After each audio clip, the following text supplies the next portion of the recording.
is your job title? Organic farmer and consultant. How long have you had this title? I've been farming since 2012. What is one thing you didn't expect from this job?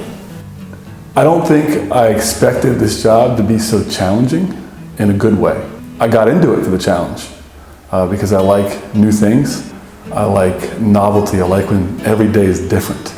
I wasn't quite expecting every day to be quite so different as the next as farming is. It's so weather dependent and market dependent that as a farmer, often I didn't know what's next.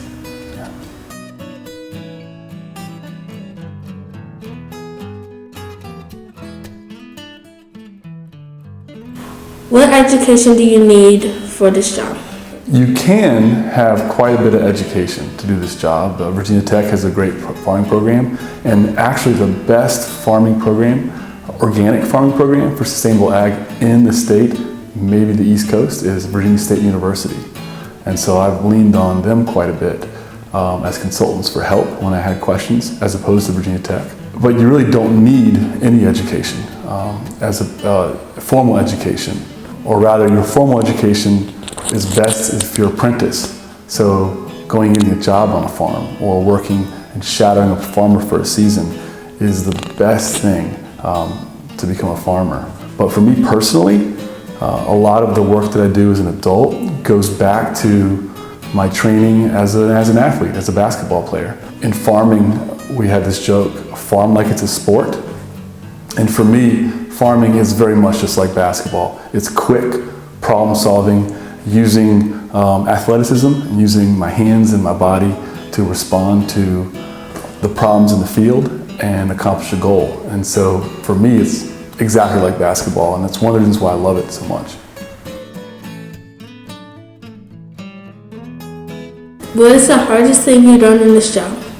That's another great question, and it's one of those questions I could take in a million different ways. One of the hardest things is maybe the saddest thing, and that is dealing with animals in the garden and the farm that are damaging property. So for example, a groundhog can come in and do thousands of dollars in damage, and I gotta get rid of that groundhog, and that's really unpleasant, and it wasn't something I was looking forward to or knew I wanted to do. The other real difficult thing about this job is when you work and work for months and then a flood can come. So 2018 we had huge amounts of rain, more rain than I've ever seen out in the land that I'm on. And it flooded out months of work, and the hardest thing is having to start over again. So that's been a real challenge. What does an average day look like for your job? Again, one of the challenges is there's not a lot of average days. There are more consistent average weeks as a farmer, so there's a rhythm to farming. And then if you stay in rhythm, your season will go smoothly. If not, it's like tripping up double dutch, the jump rope, and you got to start over. Usually there's a market that you're building to for the week, and you start on Monday with a task list that needs to get done, and you have deadlines for the week, and then the rest of the week is hustling towards those deadlines. Then you get to market, which is when you get to show all your stuff off. And that's that moment of pride where it's like, look, I did this, now buy from me. And I love that moment. And then you get to relax for about 12 to 24 hours.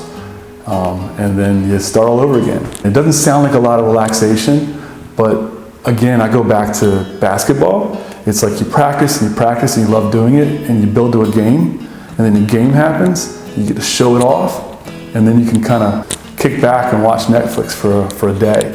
And then the next day, you're right back to practice. And that rhythm is part of why I love farming. Again, it connects back to my training as a ball player.